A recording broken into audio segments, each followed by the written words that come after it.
Yo, what up? This is Mike Brown, This is Alpha.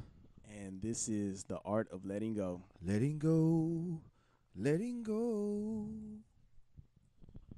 So today we have a special guest, fellow Xavier alumni. Would you like to introduce yourself? My name is Anthony Sharp, aka A Sharp. Those who know me, so I'm really happy to be here. Thank you guys so much. Appreciate you coming through. Absolutely. Absolutely. How you been, man? I'm doing wonderful. It's been, I know, a long time. Been Yeah. through a lot of storms these past several years, but God has been faithful. I'm grateful to be where I'm at now, reconnecting with family and getting back on track. And just still continuing to be a blessing to everybody who comes into my path. So just moving onward and upward is where Yeah. I'm at now. So happy to be back here with my brothers. So this wouldn't be a podcast if I was able to come on and so we can spread the extra love and continue to put it out there. So thank you again for having me. Absolutely, man. It's a pleasure to have you. It's been some years, and I can always say this about you. You've always looked out, and you've always supported everything. Like, it's like sign your signature. Yes, boy. Yes, you did that, boy. So I really wanted to just start off by saying I really appreciate you always showing love and you always spreading love. That's always been who you were. Mm-hmm. And so yeah, man, I'm glad you're here. Yeah. Absolutely. Really Thank cool, you. man. Thank you Really, so really much. cool. No, I believe in being a strong supporter of people because not everybody will tell you who's in their immediate circle, who's there to celebrate them. So as long as they knew that if they couldn't put a pin on somebody, they could depend on me to be there. Even though sometimes if I say I'm going to be there and I show up late, I'm still coming.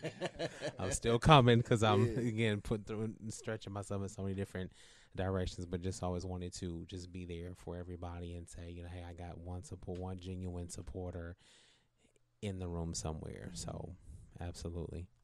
Dope. Did y'all have anything you all want to talk about or share today?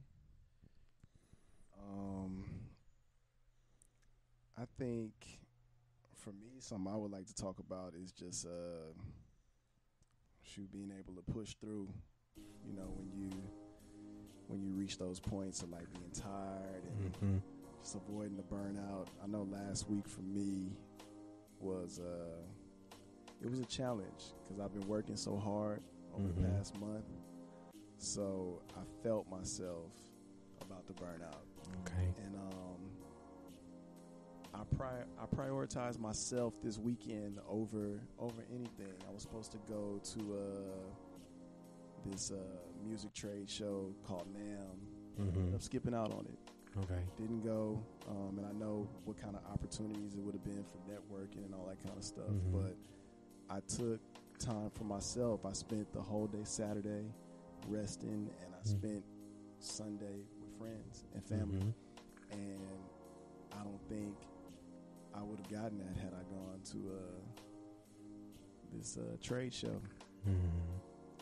So, Yeah. And you wouldn't have gotten that because you would have then sacrificed your me time. And a lot of times people don't see the essence in that. And I remember when you posted or saying something about, actually you posted it on your IG and you were leaning back on the couch and saying, hey, we all need to take a mental health day for ourselves, even if it's just sitting at home doing nothing. If Yeah. it's just sitting at home watching TV, binge watching your favorite show for 3 hours. If it's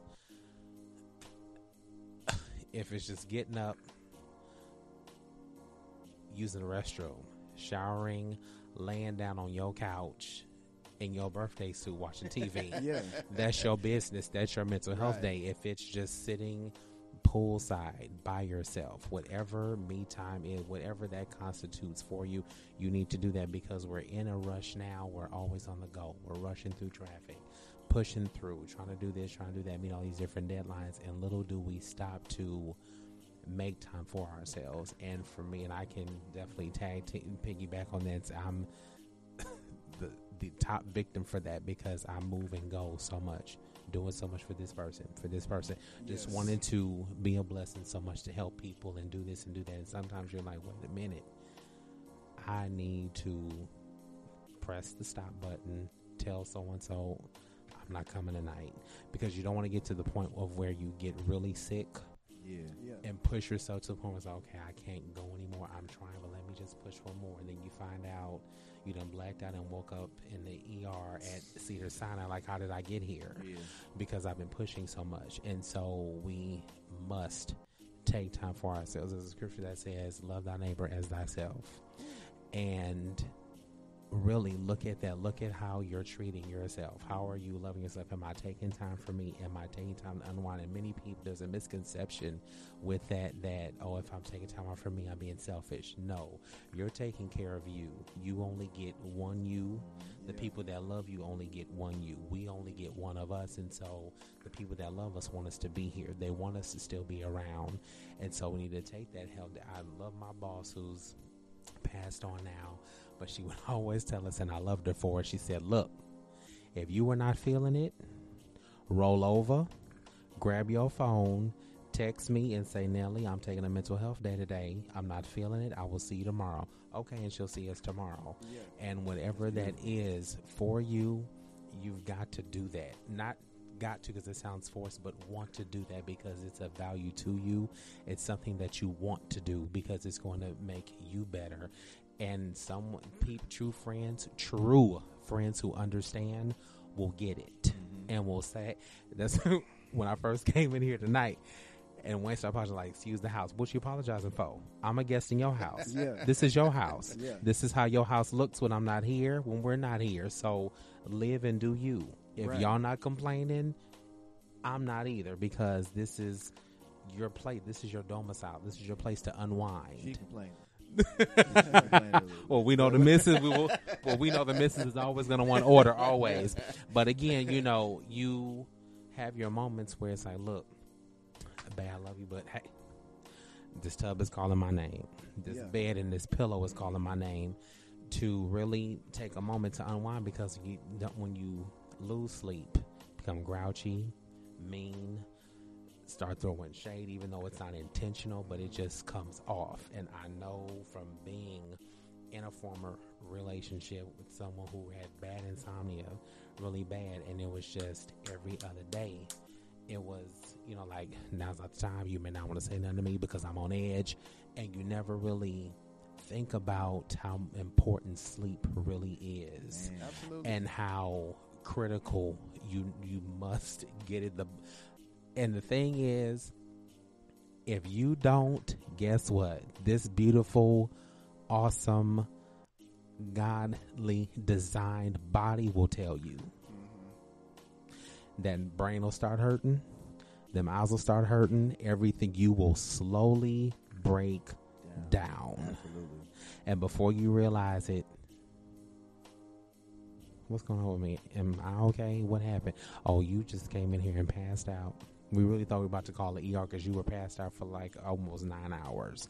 And a lot of times you don't realize how much you really need it. I remember going to sleep one time. I was so drained, and it was a choir rehearsal night. And I said, Sister Darlene, I'm not coming tonight. I gotta go home because I'm just not feeling it today. I laid down at 9:30. I did not wake up until the next morning at 6:30. Didn't realize it. And a lot of times, again, when you really just pay attention and look at the clock the next morning, realize, oh my gosh, like 10, 11, 12, 1, 2, 3, 4, 5, 6, 9 hours. Straight sleep. Straight sleep. Uninterrupted, beautiful sleep. Right. So whatever that is, and for you, do that. Whatever time you've got to carve out for yourself, carve that time Absolutely. for yourself. So I applaud you for going and doing that for yourself. For me, flash mobs is my therapy. Yeah. Because Janet Jackson got her own set of dances. I wasn't able to get on tour. So I had to put this talent to use. And so flash mob is a great way to do that too, for me to unwind, get out of my head, be around a group of people who don't judge, who love you, who love the energy that you bring to the room to surprise someone who doesn't even know you. Yeah. And it's a memory that will live on forever and ever. It ends up on YouTube and they put it on their archives to know that, oh my gosh, like this is universal language. People are showing me love on my birthday, my engagement, my special day to just come and celebrate me. So it's whatever that is. Do that. So I applaud you for that and do more of it. Yeah. I will seriously take off work. If a flash mob falls on a Sunday morning, I will skip church. Wow. And go enjoy myself because we push so much. And I'm working 6 days a week. Only off day is Sunday, but thank God that's changing. Next month, I'll be off on Sundays and Wednesdays. Okay, nice. So to give myself that time. So when I'm off, when I teach my class Wednesday morning, which is 3 hours, I have the whole entire rest of the day to either go to a function, go to a movie, just sit still and just sit outside and breathe and inhale and exhale the air. Yeah. Is more than enough. That hit a nail too. Just inhale and exhale the air, and we talk about that a lot on here, as far as just breathing and consciously breathing and paying attention to how you breathe can change so much for you. Being mindful of that and just in itself, and then when you start to add on the other things like the art, the flash mob dancing, you teach. I know that you act. You do a lot of different stuff, like even outside of your work schedule. And I know that you've been like that since I've known you from college. So it's good to hear you talk about all of this stuff. He sends messages every morning. You know what I'm saying? Every single morning without fail, he sends messages to my phone and a lot of other people's phones, just encouraging words and motivational things to say. So you're definitely living in the practice of everything that you're saying. Absolutely. And it's great to see that as an example, because sometimes we can get to the habit of talking about stuff and we're not always doing it. And I know even yesterday you invited me to come to the thing, and I slept all day yesterday. Like I had my baby shower was on Saturday. It was amazing. And I didn't even realize how tired I was. Like I was emotionally drained from having to put this thing on and all of these people coming out and me wanting to do something for my wife. I was drained, and we literally, like, I told Karen, we was like, oh yeah, we gonna go, because she was hungry. And we was like, yeah, we go get some food, we go chill, it's gonna be cool. And when I tell you, I got up and I was like, okay. She was asleep. I was like, I'm gonna lay back down. I think she got up, I was asleep. She said, I'm gonna lay back down. And I was like, all right, then we just go sleep. Like, that's what we go do today. And it felt great, man. It felt amazing. And to know that, Mike, you've talked about this on here before too. In the last 3 weeks, I've had one side of my car, both tires pop, hit a pothole. The next week, the other side of the car, both tires pop. Over the weekend, somebody threw up in my car. Wow. This morning, I couldn't find the key to my car to go to work. I had to catch an Uber. Wow. All of these things are just like hitting me, and I'm just like, what is 35? What are you doing to me? Like, what is going on, bro? Like, I'm not really feeling you right now. What is going on here? And just to know that I can breathe in positive energy and I can keep myself afloat, even though like this is like I want to go off, I want to be mad, you know what I'm saying? But it's like there's too many positive things going on in my life for me to allow this negativity to affect anything that I have going on. Exactly. And what we have to understand is that God has already promised us some troubled days on this earth. It's going to happen. Life is going to happen. Life is going to hit us. A flat tire, you run over a nail, long lines at the grocery store, traffic, pain in your body, all these other different things. And so it's like, what's the point of raising your blood pressure, putting yourself on blood pressure medication, giving yourself migraines for what? We all gotta wait. It happens. And then it's just like, and to me, I'm like, yes, of course, we're in this skin, this flesh, we're going to get mad. But at the end of the day, it's like, you know what? I had transportation. I had the resources to get to work, to get home from work, to get to school, to get to where I need to get to. I have the funds to get the tires fixed. I'm going to eventually have my time where I can get my stuff and check out and all these different things. And so And a lot of times we don't realize that's putting pressure on our bodies too. That's putting pressure on us, on our minds. And we're like, oh my gosh, am I doing this to myself? Being honest and transparent about that. Am I doing a lot of this to myself?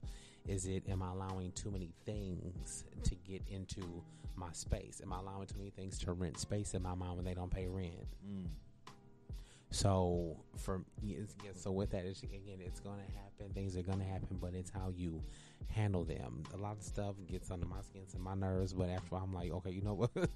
It's either going to be me or you today, and I'm not going to I'm not going to feed this at all. You know, whatever I feed will grow. Whatever I starve will die. So if I continue to starve this urge to want to go off, it's not going to raise up in me because I'm choosing a higher road. I'm choosing a different response. I'm choosing to respond differently to keep myself at peace. And a lot of people look at you like, that don't make you mad.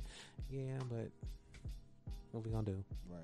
We can't go nowhere. Isn't everybody going 2 miles an hour? Okay, just sit back and wait. Relax. And I think you got to recognize, at least I know I do in my life, I recognize those moments as just moments. You know, so those things that bother you, it's like, it doesn't have to take up your whole day. This hour of traffic could just be this hour of traffic. And for me, like, traffic is one of those things that I can't stand. Mm-hmm. So I had to find a way for me to balance my traffic. So if traffic takes me here and makes me this anxious, okay, what makes me feel good? I like music. There you go. So let me find the music that I like so I can listen to this music while I'm in traffic and not have to worry about being in traffic not moving, and just it's taking my mind somewhere else. So I really try to find those elements, because it's more than one thing that affects you when you're in a situation. Absolutely. You know, sometimes it could be the people. Sometimes it can be, anything. I used to be really, the weather used to affect me a lot. So if it's cloudy, rainy, it used to affect my mood. And now that I know that, it's like, okay, so what can I do to adjust that? What can I do to start my day, to set the tone for my day? So I have like a morning routine that I do every day, whether I feel like it or not. And it makes me feel good. It makes me feel really good, because it's like I know that this has started so many good days for me that I have to start my day like this in order to have a good day. Absolutely. And even how you end your day as well, too. Absolutely. And that's going to transition into your sleep pattern as well, too. There's one of the church mothers who I speak to every single day, and we start and end our day with laughter. That's just how we do it. And it's just us being crazy, talking about whatever we're talking about, and just playing jokes, sending different memes to each other, just finding stuff to laugh about. And it's just the most peaceful sleep after that. That's And real. then we're going to start, and with that, again, sending out the motivational messages, and I thank you for that plug. It's about commanding our morning. There's a book called Command Your Morning, and it's just really getting your mind, getting yourself armed for the day, because stuff is going to come. It's going to happen. But if we have a word, if we have something encouraging to hold on to read, to reflect back on and read again at lunchtime, to give us that little persevering push that we need to continue to push through the day, because some may have just rattled your nerves before lunch. Right. After lunch, so it's like, okay, I need to go back and read this again, because I'm almost there. I'm about to go over the edge, but I'm not going to allow something or someone to take me out of my element, because I want to have a wonderful day. Yeah, things are going to happen to me, but it's how I choose to respond that's either going to make or break my day. Yeah. And you both highlighted, like, the practice of something. You know what I'm saying? Like, it's a lot harder to do that when you're not practicing it on an everyday basis. Like, it's hard to keep yourself calm if you don't work on being calm. Like, even when you are just calm, like, consciously working on, like, okay, I'm calm right now, but what's going on in my body now that I'm calm? Like, paying attention to how different things are affecting you.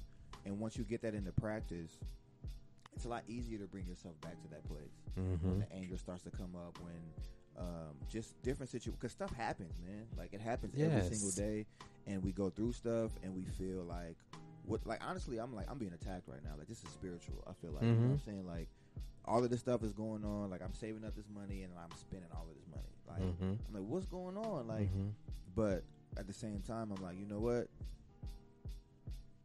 whatever is going on right now is just an attack. Like it's trying to draw something out of me. It's trying to pull something away from me that I'm supposed to have. Absolutely. And I can't allow that to take my spirit away. I can't allow that to take my joy away because these little situations are happening. And to take a step back and to look at what the bigger picture is really what's helping me right now. And I wanted to ask you both a question as far as recharging goes. Do you all have a certain amount that you need to recharge, or can you just take that day or take that hour and really get that feeling back? Or is it like a certain amount of time that you feel like this is what gives me that recharge back? And I know it could be situation to situation, but you know, the fact that you took the weekend to recharge, like, do you feel the recharge today, or are you still kind of feeling like? I definitely feel it today, but I think for me, it's usually felt.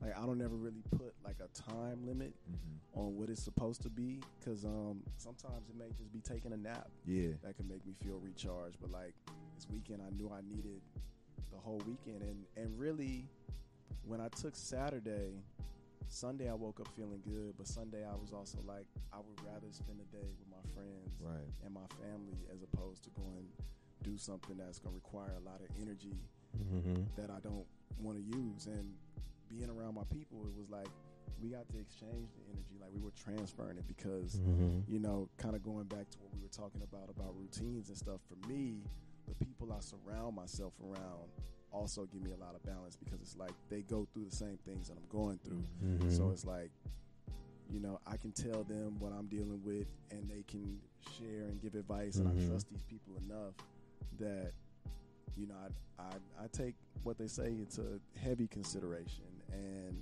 you know, when they go through things, they do the same with me as well. But it's like, okay, so I'm having a down day, but I see one of my friends doing what he has to do and pushing through what he has to push through. I see another friend pushing through, because we all have our own journeys. But I recognize that. So I see like, okay, my journey looks like this, but I see what his journey looks like. I see what his journey looks like. And he's still pushing through every day. He's pushing through every day. He's pushing through every day. And I'm a part of this. So that means this is in me as well. So I do it as well. And I push through, and I know the energy that they give me, I'm able to give it back by simply just following through with everything that I have to.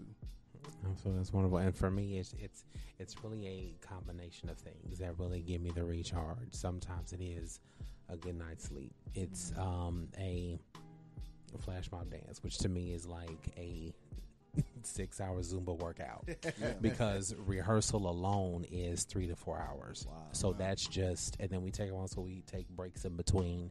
So that gives me my recharge. And then when church is my recharge, ultimately it fills multiple buckets within me to keep me encouraged, to keep me moving, to give me a word to apply to my life and spread to everyone else, to encourage them wherever they're going through, because I don't know a lot of people's journeys. Some I do know, some I don't. But anything I can pour into it to help you move just one more day, to know that someone does care, that everything is going to be fine. You pushed through it. I'm going to be able to push through it too. You may not know what's going on, but this, and I get it. I don't get them often, but I don't expect people to respond when I send the messages out, but I'll get maybe once or twice a month, maybe a little more. I'll just get some statements. OMG, why are you in my business? Stay off my address. Why were you in my backyard watching? And and it's just all God. I don't take any credit for it. I'm just reflecting over my life, things I've been through, things people have been through, and just want to share it, not to make profit or anything, but let's just keep each other motivated, because we don't know who is 2 seconds away from choosing life or that bottle of pills in the bathroom cabinet. We don't know who is contemplating pulling the gun from dad's safe and just ending everything. So any way you can pouring into someone's bucket, and to see them push through, persevere, come back and tell you how much you've helped them, encourage them, is a drop or two back into my bucket saying, hey, keep doing what you're doing. You know, it is helping somebody. So you get all these different moments around from people that, you know, okay, keep doing what you're doing because someone's benefiting from it in a positive way that's helping them. And going back to what you were talking about earlier about all these different attacks that come to me, I'd see that as, and I encourage you to take it as a compliment, because anytime there's any form of demonic agitation, divine elevation is coming after that. I believe that 100%. Because a lot of times we be thinking, "Oh God, what did I do? Right. Did I do something?" and I don't know, and I don't know what it is. Please turn the searchlight from heaven on me, and please show me what it is on the screen. You know, but a lot of times it's like, no, this is. Yeah, and a lot of times we have to think about, okay, am I going through? Is this a test about something I prayed about a week ago? Because I said I wanted more patience. So, is this situation helping build my patience? Because a lot of times when we go through something like, what is this? What is it? And then we don't realize, okay, what did I say in my prayer closet 2 weeks ago? What did I want for my life? And I want to see this happen. I want to do this.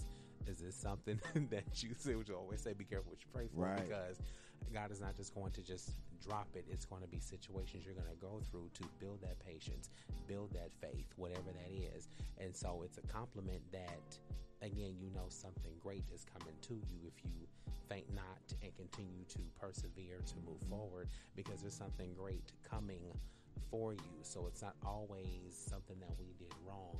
It's to go to another level, and going to another level requires going through stuff. We think that we see our ministers and preachers, the evangelists and everything, you know, we look at them and think that they're on the mountain. They went through some stuff too. If we want to be real, let them share some stories, and they'll tell you what they've been through, what they've gone through, what they lost, gain, hardships. Still going through things. Yeah, exactly. Being talked about, all these different things. So the same thing for us. We're part of what you would call the infamous crowd, but again, we all go through stuff. We all have stories, testimonies, but sharing them is a wonderful thing, because it lets someone, even that part that you're embarrassed to tell, is going to help somebody. This part that you don't want to be transparent about, someone needs to hear that. And it was something you had put on your Instagram recently that I really and I commented on it because it was just so real, how when you finally came to the realization that I didn't need to smoke, drink, do this just to have a good time. And a lot of people feel like, oh my gosh, I need to be with the in crowd. I need to do this. I need to do that just to fit in and do this.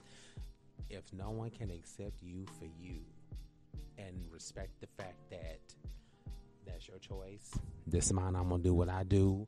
Don't hate on me. Let me do what I do, and just let you be you. That's somebody that I don't need to be hanging around, because if I've got to camouflage to hang out with you, right, I need to go. Yeah. That's my exit right there. That's my caution sign right there. You need to leave now. Yeah. And so, yeah, all that. Yeah. So for me, that's it. Everything I just do, pouring into people, it comes back to me. And different things I participate in just continue to pour life into me that give me that reboot. And I've gone through some moments to where I had to totally shut down, take the battery out, and recharge to come back, because I'm like, if I don't, I'm going to pass out. I'm going to fall out. Somebody gonna come visit me in the ER because of burnout. So I've got to make in 2019 moving forward, make me time a priority on your list, whatever that is. It doesn't have to be nothing extravagant, nothing that costs money. It can be something simple as going to sit on the park bench and watch the birds play, watch families just enjoy each other, just enjoy the breeze, watch the wind blow the grass. You know, it can be something simple as one of the things I definitely want to do again that I did years ago, and that is just walking through the LA Zoo, just admiring creation, just how diverse God's creation is. It's just, to the point where it brings tears to my eyes sometimes, because I'm like, the fact that you thought enough to put them here. created me, people I love, people, just the entire world, period. But just the diversity around there, whatever that is for you, make time for that. No one needs to know what it is. You do it for you because it refills your bucket. It helps you get back on track. It refills you from the crown of your head to the sole of your feet. It gets you to that place where it's like, okay, I'm ready, I'm recharged, I'm ready to go back out and continue pushing forward, onward and upward in my purpose and what I'm put here to do, work, job, school, whatever it is. But you need that. Yeah. I think for me, something that I learned this year that's been helping me recharge is the word no. Come on, talk tonight. Okay. Just because I use the word yes and maybe a lot, just because I want to, not that I want to be a people pleaser, but by nature I feel like I might be. And it usually works out negatively for me because I'll do something for somebody that I don't want to do, and it leads to a lot of obligation. In the last week or two, I've been saying no a lot, and I've been finding power in that and freedom in that. Absolutely. Because when you say no, it's freeing you up from being obligated. It frees you up from being disappointed if someone's not pleased with what they're asking you to do and you don't come through how they want it and whatnot. And seriously, if you know on your plate it's not going to fit, don't even promise to do it. I'd rather someone, honestly, even when I've brought money from people, I'll tell them, look, hey, do not break your bank because of me. I know you love me, appreciate me, and don't mind helping, but I always put caveats out there. Sometimes I will set up to be told no, because I know some people are just because some people don't want to hurt your feelings. Right. They don't want to say it. But I would tell people, look, if it's going to break the bank, don't. Yeah. If it's going to take away from a bill, don't. If it's going to set off your budget, don't do it. If it just so happens, if you and the missus cannot, do not sign up. I know y'all gonna talk about it, but don't do it. And with that, again, it really opens up to where, and you feel a sigh of relief at times, like you'll silently exhale, like, oh my gosh, I'm so glad I let that go because I really didn't want to do it. And sometimes it is that fear. Sometimes, again, we want to be a people pleaser, like, oh my gosh, if I say no, are they going to stop talking to me? Are they going to unfriend me? Are they going to unfollow me? Are they going to leave me alone? Earlier, though, what I've learned, at least in this time, is people that really do love me or people that are real with me, they respect it. Yeah, absolutely. Even if it's something that they may not want, they respect it. Yeah, absolutely. And I take that as, okay, so if this person can respect me saying no and this person can, anybody else that can't, maybe they're just not the person for me. Absolutely. And even people who are true friends will tell you, like, they will, like, I remember being at Xavier my first year, and there was a lot going on. I was studying real hard because freshmen, we were always on it. And so, and I couldn't do something. So then a friend of mine, I came and told, I was like, Amanda, I said, I'm so sorry. Couldn't come through. I said, there was a lot going on. And so then, and she wasn't loud. She just peacefully said it. She said, sweetheart, it's okay. She's like, I get it. I understand. We're studying. We're students. I get it. Don't worry about it. It's all good. So for me, that's why I've always carried that with me and always have been an understanding person, because I don't want anyone to feel like they're obligated to me, like, oh my gosh, this is Anthony. Oh my God. No, I'm not no superstar despite what you may think. No. If it's no, it's no. Again, and that's perfectly fine. I'm fine with that. If you can't, no problem. You're not hurting my feelings. It's okay. So now I gotta go. Now I'm thinking, okay, next, where's the next resource? Where else can I go? Because I mean, for some of us on the go, we're thinking, please tell me what it is so I can get up and go. If I need to find the next resource, I need to execute plan D because you were plan C. So now I got to go find another one. So it's like, let me know. Don't leave me hanging. Say something now so I can pick up and keep moving. And I'm not waiting to hear from you because you don't want to hurt my feelings. Tell me I'm okay. Yeah. And I'm dealt with it. It's a part of, what we were talking about earlier as far as self-care too. You know what I'm saying? Like sometimes you have to say no. One, it is good to see who your friends really are, because when you say no to some people, they start talking, oh, I did this and I did that for him and they ungrateful. It's like, okay, well, you did that for something else, so you absolutely do that for right. That for you, yes. And the other side of it is just like, really checking in with yourself. Like, yo, am I really capable of doing whatever it is that you're asking me to do? 1, 2, do I want to do whatever it is that you're asking Let's me ask to do? that question. You know what I'm saying? Okay. And so yes. It's just important. Like, I think that this year, more than anything else, is what I'm seeing in people is they're becoming more of who they really want to be. Mm-hmm. Like, I've seen it in so many different circles of people that I hang out with. Like, oh, you're coming out. You're coming. Oh, okay. Like, okay, that inspires me to come out a little bit more and be more myself. And I'm just seeing it happen more. And with that comes the no's, because it's like, nah, that's not really who I am. I don't really want to be that. I don't want to do that. And it's exciting to see. Like, I feel like God is like, either you go be yourself, or you go be miserable. Absolutely. And I see it happening in just a lot of different people that I'm talking to, from my wife to myself to Mike.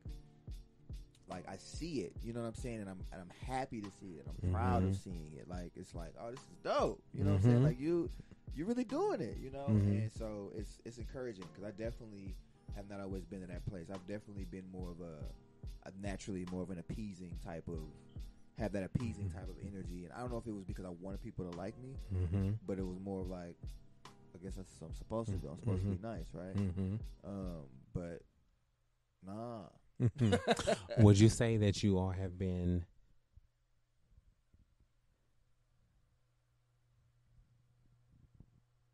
would you say that you have camouflaged at Xavier more versus now?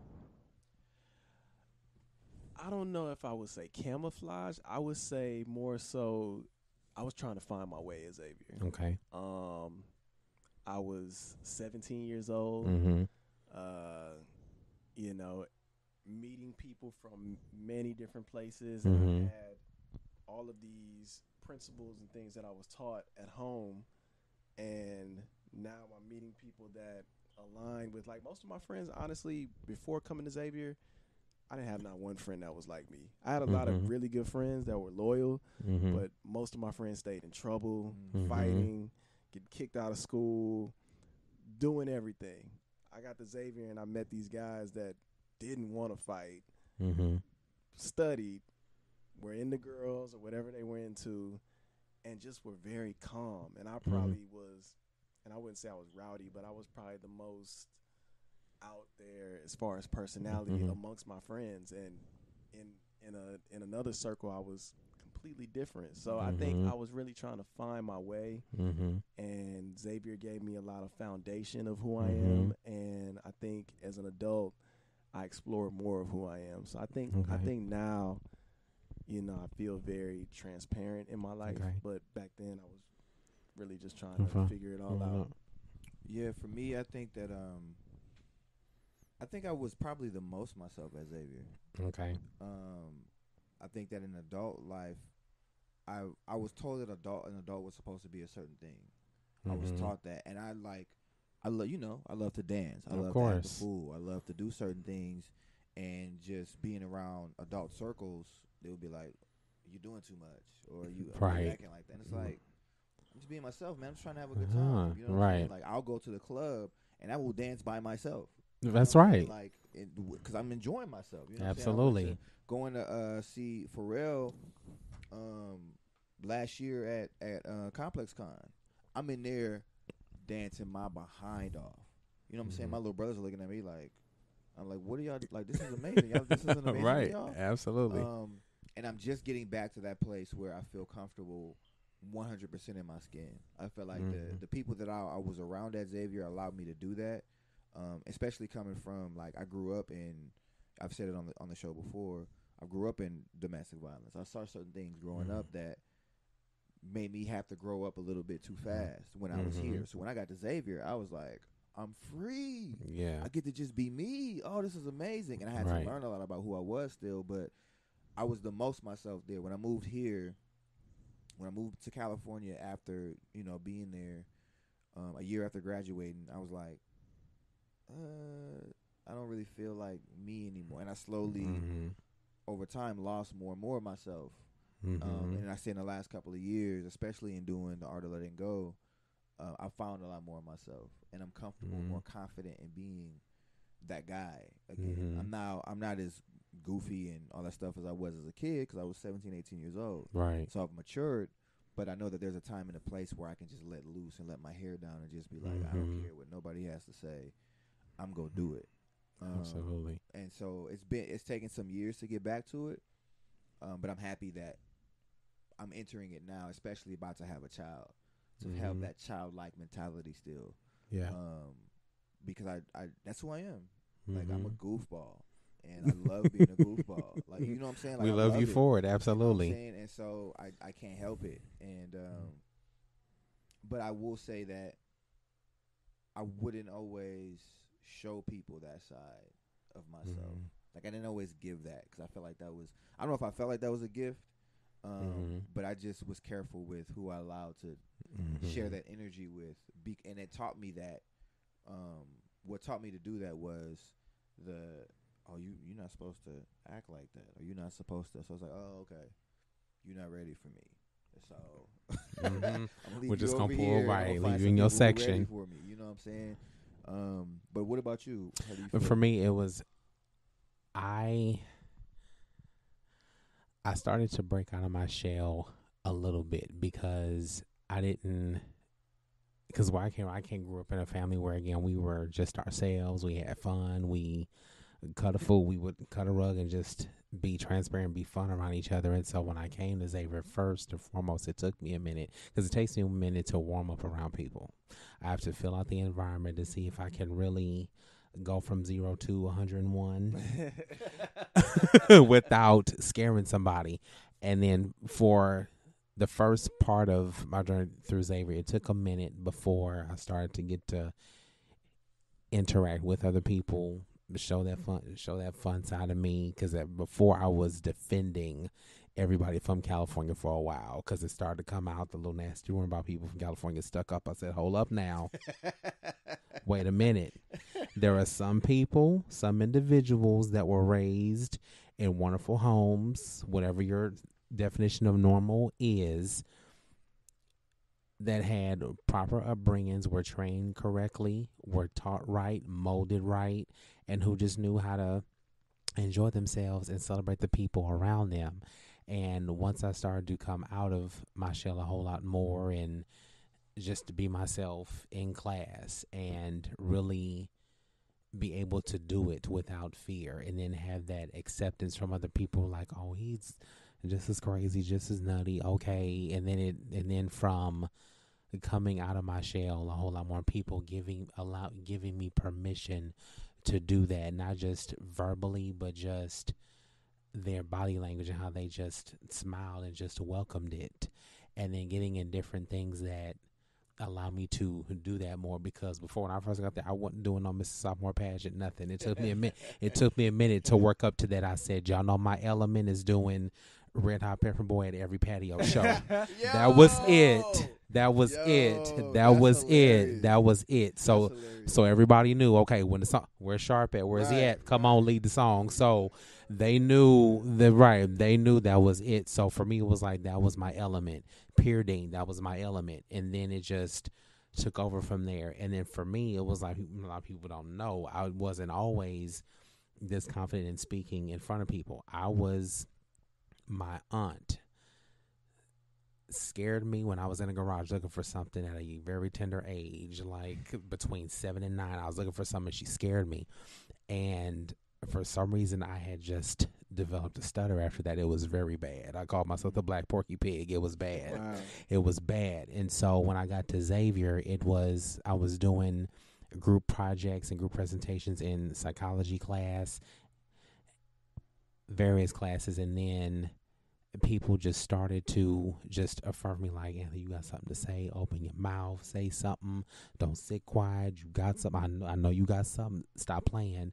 And I just gave agreement to that. I said, you know what I do? And I just started little by little, taking baby steps, raising my hand more in class, participating more in class, becoming president of the psychology club 2 years in a row, then finally a pageant and many different things. And then eventually was giving campus tours at Xavier, Then eventually at the job I had several years ago, joining Toastmasters, doing well there, winning, coming in second place in 2 speech contests right here in Long Beach. Awesome. And then all the positions I've held recently have just put me in a workshop teaching platform, and so that's where I get to really be myself. My coworkers, a handful of them, and more so my students love it. They appreciate it.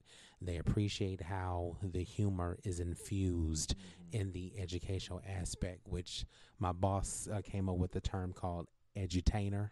So you're educating and you're educating and entertaining at the same time. So the classroom is my platform. And when I read the Purpose Driven Life book one year for a church project while at Xavier, I was just sitting in my apartment. I was just thinking, just really meditating on what I was reading.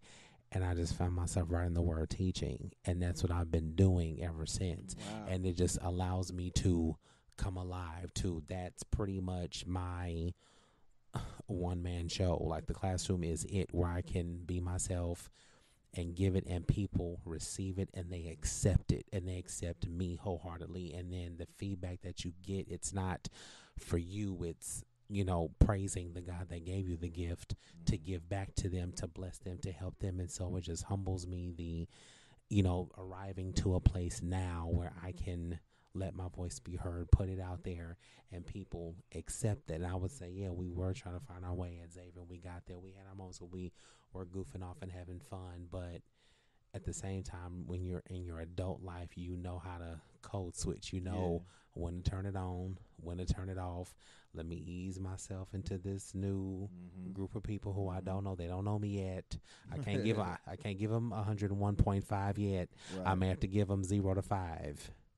For a minute, and then eventually work your way up to that place. And once you're comfortable in your own skin and you appreciate you love you for you, anybody who doesn't, there's the dough. Please leave, okay? Please, because I'm one now. I thank God for delivering me from people's opinions. I really don't care anymore. We have people here today and gone tomorrow, here today, gone 3 hours later. So I don't have time to camouflage for anybody else. Some of us are nearing 40, so we don't have time. You know, it's time to take the fear reins off. And 2019 has just been that year. It's like my consistent prayer is that my encouragement filter stays full and overflows to continue to keep me grounded, keep me uplifted, keep me humble, and keep me in a place to continue to pour my gift out onto other people to do that. So I'm definitely grateful for the foundation that definitely Xavier has given us, and just the maturity that has taken place over the years. Yeah, it's definitely cool. I wanted to go back to this pageant. Me and Anthony competed in a pageant. We both did this little dance. He did a dance to Janet Jackson. I can't remember what I danced to even. But he beat me. He won. They won. You know what I'm saying? Him and his group won. And I just want to congratulate you for that. Thank you so much. Thank you so much. I appreciate that. I saw it on your face. I saw it on your face. I saw it on your face, but it's all right. But no, man, it's always been a pleasure hanging out with you. You know, like I said before, you've always been super encouraging. I've always felt like I could be myself around you. Absolutely. So again, I really, really appreciate that, man. And I'm glad that you're teaching now, because if I felt that as a kid, I can only imagine what you're giving now. You know what I'm saying? Mm-hmm. And so I just want to tell you to keep doing what you're doing, keep pushing. Keep sending them messages, man. I will. But I definitely. will. You do not need to respond. As I have told people, I do not expect you to respond. I know some people may just only have time to roll over, look at the phone, read it, go back to sleep, and then they'll get up and read it again, and it'll really resonate. I don't expect no responses. My main push and plea is to get up as God comes by my address and wakes me up to just pour into everyone on the mailing list to get your day started on the right foot. Despite what comes, despite what happens, let's get up, start our day off on the right foot, and let's get moving, get cracking, because as we see now, our world is hurting, and there needs to be a remnant of us that's still holding up the bloodstained banner that's still holding up, the encouragement flag to just be a blessing to everybody you run into contact with, giving somebody a kind word, smiling at somebody, just saying hello, asking them how are they doing, whatever it is. So I thank you for that. I'm humbly appreciate that, and just continuing to do that. And for those of you out there who would like to follow and see the daily messages that are posted, I post them on IG every morning sometimes between 4:30 and 6 o'clock in the morning, because I'm up early. You can follow me at Mr. Anthony Sharp, no periods or underscores, MrAnthonySharp, and get your daily dose of morning motivation. Don't have to comment, but if you choose to, feel free. Again, there's no fanfare for me. I don't take any credit because it's not coming from me. It's coming from above. So just to be a blessing to everybody who we come into contact with. So, no, thank you, fellas. This has been awesome. And just encouraging everybody, take time for you. You need it. Your family only gets one of you. Your husband, wife, friend, sibling, cousin, niece, nephew, godchild. They only get one you. So take care of you. Invest in you. I call it being healthy, selfish. Be healthy, selfish sometimes. So take that extra hour to take that nap, take that bath with candles and music, take that binge watching activity, watch those 2 old movies from your past that just put you in a happy space. Go outside, enjoy the breeze, walk the beach, wherever you find yourself, whatever me time is, whatever that definition is for you, go do it, because it's for you. It's to benefit you. It's to benefit your overall health, mental, physical, emotional, psychological, spiritual, everything underneath that umbrella. And take time for you. Definitely, man. I definitely appreciate you coming through. Thank you. Mike, where can the people find you at, brother? You can find me at Just Mike Brown on all social media. You can find me at PrimoMiguel.com, just_Mike Brown on Twitter, and Just Mike Beats for all music. Did you want to share anything else before? No, I'm good. All right, I just wanted to make sure.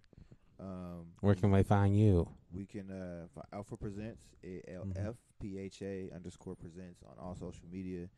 You can find the podcast at the Art of Letting Go podcast on everything, really. YouTube, iTunes, Google Talk.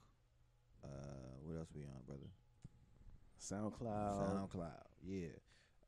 So, excuse me. Yeah, check us out. And please check my brother out. It'll definitely be motivational for you to do it. He definitely inspires me every single morning. So, again, I appreciate you for coming Absolutely. through. Thank you, sir. And, yeah, man. This is Mike Brown. This is Alpha. And this is A Sharp. And this is The Art of Letting Go. Letting go. Letting go. Peace.